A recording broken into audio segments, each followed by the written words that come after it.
জঙ্গলে গিয়ে বাঘের সামনে পড়ে ছুটে বাড়িতে ফিরে জ্ঞান হারালেন গৃহবধূ। দুপুরে গ্রাম লাগোয়া জঙ্গলে গিয়েছিলেন বাঁকুড়ার রানীবাঁধ ব্লকের ডুবুখানা গ্রামের গৃহবধূ রাধিকা মান্ডি। হঠাৎই জঙ্গল থেকে ছুটে বাড়িতে ফিরেই জ্ঞান হারান তিনি। গৃহবধূর দাবি, জঙ্গলে বাঘের একেবারে সামনে পড়ে গিয়েছিলেন তিনি। ঘটনার খবর জানাজানি হতেই বন দপ্তর এলাকায় গিয়ে অসুস্থ হয়ে পড়া গৃহবধূর চিকিৎসার ব্যবস্থা করে। এদিকে সত্যি ওই গৃহবধূ বাঘ দেখেছেন কিনা সে ব্যাপারে নিশ্চিত না হলেও এলাকার মানুষকে একা জঙ্গলে যেতে নিষেধ করে প্রচার চালায় বন দপ্তর। তাহলে কি আবারও ঝাড়খণ্ড থেকে এ রাজ্যের জঙ্গলে ফিরল বাঘ? সম্ভাবনা একেবারেই উড়িয়ে দিতে পারছে না বন দপ্তর। নিশ্চিত হতে এলাকায় বসানো হলো ট্র্যাপ ক্যামেরাও। বাঁকুড়ার গোসাইডিহির জঙ্গলে জিনাত ধরা পড়ার পর ঝাড়খণ্ড থেকে একটি পূর্ণবয়স্ক বাঘ 2 দফায় এ রাজ্যের জঙ্গলে আসে।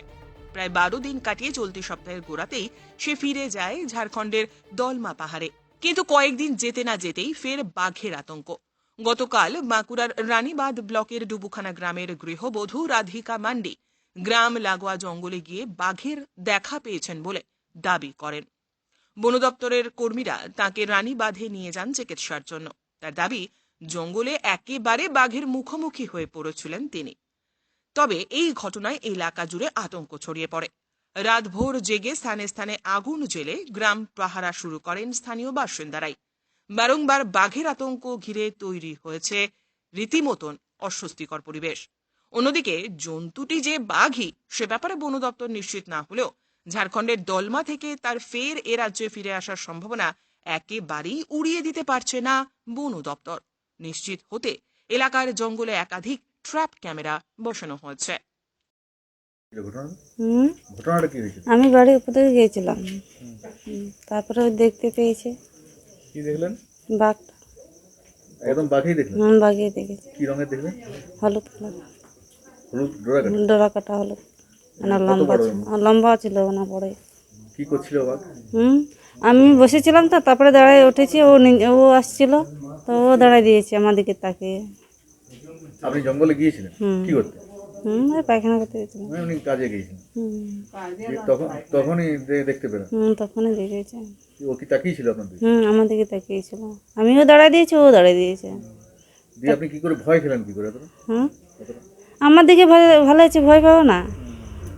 তারপরে কি করলেন? তারপরে আমি ছুটি দিয়েছি, ছুটে বাড়ি চলে এসেছি। কয়েক দূর এসে পড়ে গেছিলাম, ছুটতে ছুটতে পড়ে গেছিলাম। তারপরে ওইখান থেকে তোমার ডাকছিলাম, কিন্তু ওরা কেউ শুনতে পায় না। ডাকছিলাম তোমার, বাড়িতে এসে বললেন? তারপরে বাড়িতে এসে পড়লাম। তো আপনি কখন জ্ঞান হারালেন? ঘরে এসে পুরো পড়ে গেছেন ঘরের সামনে? তারপরে কি হলো? তারপরে নিয়ে গেল জেলিমিন হসপিটাল। তারা নিয়ে গেল? ও ফরেস্টার নিয়ে গেল। হাসপাতালে গিয়ে জ্ঞান ফিরলো? হাসপাতালে যাওয়ার পরে জ্ঞান এলো? পড়ে গেল, বাড়িতে পড়ে গেল। দিয়ে তারপরে তারপরে আর কি বলবো, আমরা কি বসে গেছি শত দূর পায়খানা করতে, তো বলছে এই তো সামনেই বটে, ওই বলছে আর কি বলবে। ঠিক। দিয়ে তারপরে আপনারা কি বাড়িতে এসে অজ্ঞান হইলো? জ্ঞান হারিয়ে ফেললো? আর তারপরে ওই যে ফরেস্ট পেটা গেল, আসে আর দেখে আবার হাসপাতাল নিয়ে গেল। ফরেস্ট থেকে এসে হাসপাতাল নিয়ে গেল? দিয়ে তারপরে কোনো রকম প্রচার করলো ফরেস্টের? না না, ওরা করে না, কিছু বলেনি? দিয়ে ডাক্তার দেখিয়ে আবার বাড়িতে পৌঁছে দিয়ে গেল? হ্যাঁ। দিয়ে আপনারা বললেন যে উনি বাঘ দেখে অজ্ঞান হয়ে গেছিলেন? ওরাও তো দেখলি, কেউ তো দেখি,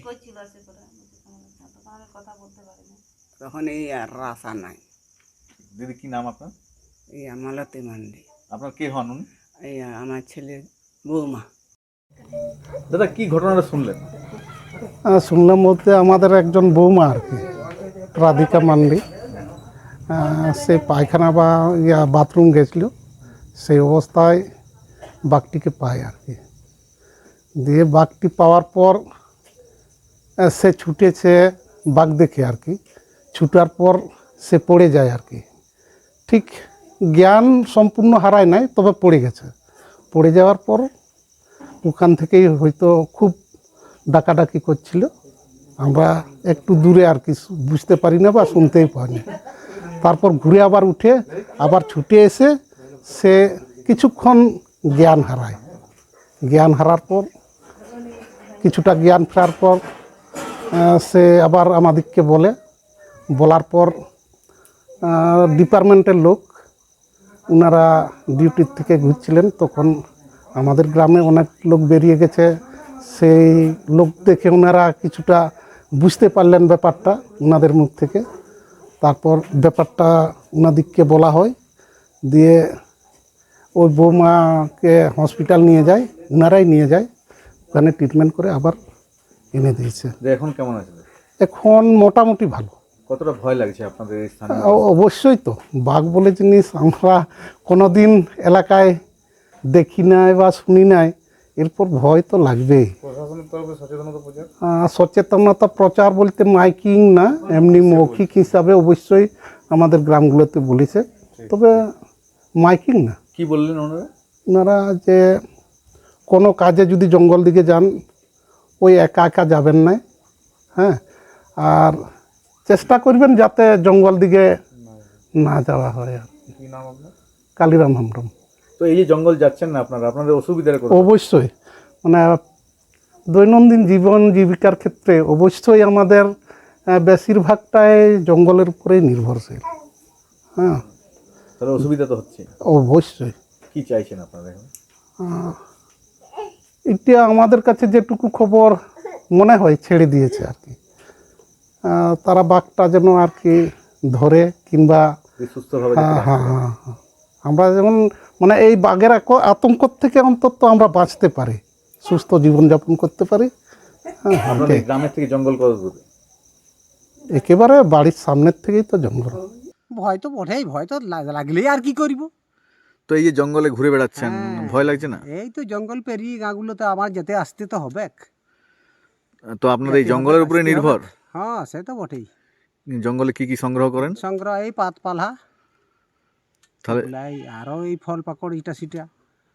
পুরো জঙ্গলের উপরে নির্ভর? হ্যাঁ, তাহলে এই বাঘের ভয় লাগেনি? বাঘের ভয় আর কি করিব, কখন করি খাইতে তো হবে। মানে বাধ্য হয়ে যাচ্ছেন জঙ্গল? বাধ্য হয়ে। কি নাম আপনার? আমার নাম বানেশ্বর, বাড়ি? এই রায়গড়ে। আর কখন শুনলেন যে বাঘ দেখা গেছে? বাঘ আমরা দুপুরে শুনেছি। ওইখানে গ্রামের লোক দেখেছে? হ্যাঁ, বলছে তো, আমরা তো ওই ইয়ার মুখে তার মুখের কথা কথা বলে বলে বলে বলে শুনতে পাচ্ছি আর। ব্যুরো রিপোর্ট, উত্তরের প্রহরী।